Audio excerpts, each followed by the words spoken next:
I can't say I'm surprised at this situation, but there's a, proposal trade being offered on the table right now, especially within the last couple of days between the Clippers and the Warriors.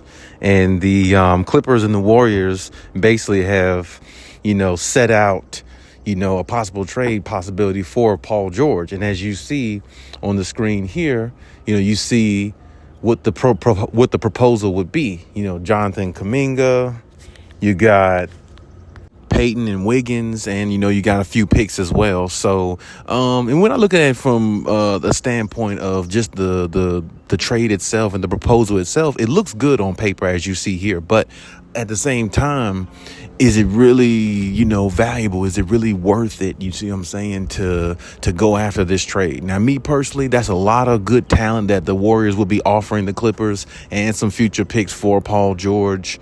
And it's definitely not, something to, sniff at or overlook. But at the same time, all in all, the Clippers should look at this and say it's really not a direction they want to take. Not saying it's not, worth it, because it has some value, because those are some good players. GP2, Gary Payton II, is definitely a good player. Defense, you don't get much offense with him, but you get defense and athleticism. He will knock down a three at times, maybe hit 1 or 2 out of 5 threes if he took that many.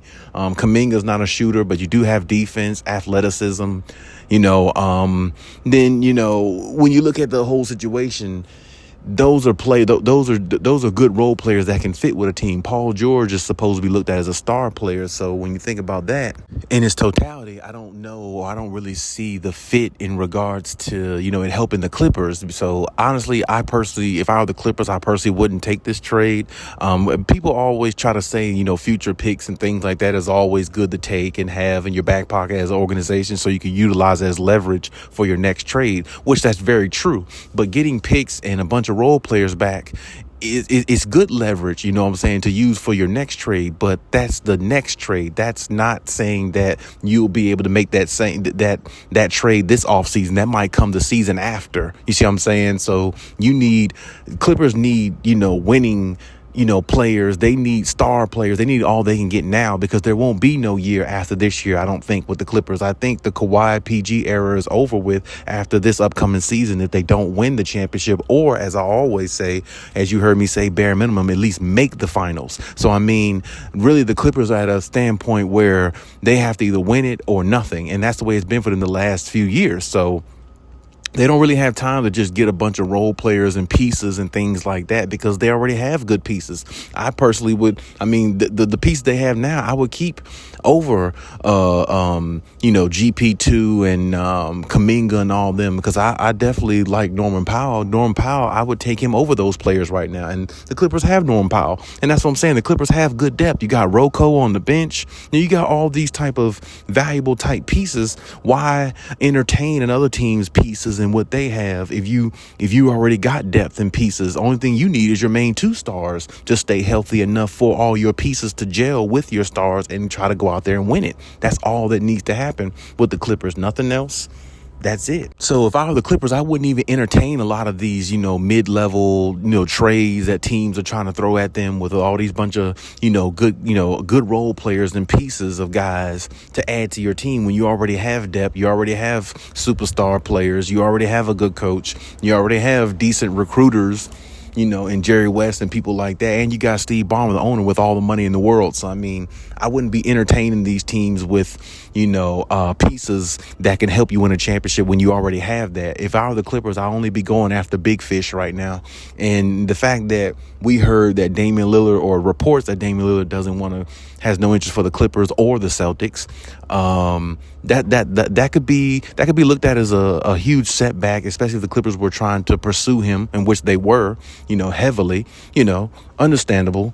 But at the same time, you got to look at it, from a standpoint of, like, it might not have possibly worked out if Damian Lillard came, or there is a possibility that he still might possibly come. Those are reports. That doesn't necessarily mean they're 100% true. There could be a lot of speculation in there. So, we have to see exactly how it pans out. But even if they don't get Dame Lillard, it is what it is. But my point is, overall, the Clippers, you got to look at it from a standpoint of only go after pieces that's really going to help you win championships. The bench wise, role players wise, the Clippers already have all the role players they need. They don't really need to find no other role players. Only thing they need to be looking for now is big fish. Like I said, another superstar, star caliber type player to add to this roster to make them more valuable and more elite when it comes to standing amongst the other teams in the league. So if they can find a way to get another big name in there, I would definitely try to do that if they can. But everything else, really, I think they're pretty much set to what they're going to be and who they are going to be. So I don't really know the reason for them entertaining what other teams have to offer, like a team like the Warriors, who's definitely not going to give you a Klay Thompson or a Stephen Curry or somebody like that, or probably not even a Draymond. But if you're not going to get somebody of that caliber, it's really not even worth entertaining it. You see what I'm saying? And then on top of that, as I always say, how much do the team want back in return of what you have to give you a player? Now, of course, the trade that you saw was just proposed for Paul George, but I'm pretty sure the Warriors want more than just Paul.